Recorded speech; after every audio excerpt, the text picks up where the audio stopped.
জানিতে হয় আর জানিতে হয় সেই নূর প্রাপ্ত হইয়া দেখ না চাইয়া আমার আবুল সামদের পিড়িতে ডুবু দিয়া নূর মোহাম্মদ সৃষ্টি পুরা রব হয় সেই নূরের বসরা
Rupete,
আমার দয়ালের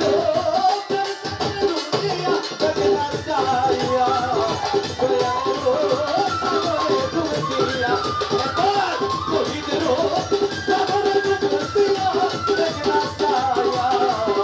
শহীদের সাগরে দুনিয়া বাজান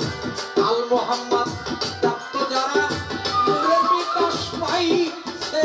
তারা গো রশিদ বলে আল মোহাম্মদ প্রাপ্ত যারা নূরের বিকাশ পাইছে তারা সরকার রশিদ গেল দিশেহারা হইয়া রশিদ গেল দিশেহারা হইয়া সরিকার ভাই রশিদ গেল দিশেহারা হইয়া ও জগতে আল মোহাম্মদ প্রাপ্ত যারা আছে নূরের বিকাশ পাইছে তারা সরকার রশিদ গেল দিশেহারা হইয়া আমার আজকে যিনি এই দরবারের মালিক দয়াল বাবা আনোয়ার সিস্তি তিনি একটি কাঁচা ফুলের মালা এবং অনেকগুলি টাকার মাধ্যমে তো আশীর্বাদ করলেন তার পদতলে আমার মস্তকে অবনত করলাম তার প্রতি ভক্তি তার ভক্তদের সকলের প্রতি ভক্তি যে কথায় ছিলাম আল মোহাম্মদ বিষয়টা হলো আমার দয়াল কবি ঈদে গাদিনী ঘুমে ভাষণ দিয়েছিলেন বলেছিলেন আমি চলে যাওয়ার পরে দুটি বস্তু রেখে গেলাম একটা হলো আহলে বায়াত আহলে বায়াত আহলে বায়াত আর একটা হলো পবিত্র কোরআন শরীফ আহলে বায়াত যেগুলি যারা নায়েবে রাসূল এই নায়েবে রাসূল তারাই এই রাসূলের অনুগত্যা স্বীকার করে যারা ওই রাসূলের নূর দ্বারা নূর পেয়েছে এটাই আল মোহাম্মদ ওনারাই পেয়ে যেমন দয়াল বাবা আবুল চাঁদ শালাল চাঁদ মনির চাঁদ ওনারা কিন্তু এই নূরের অধিকারী তাই কি বলেছে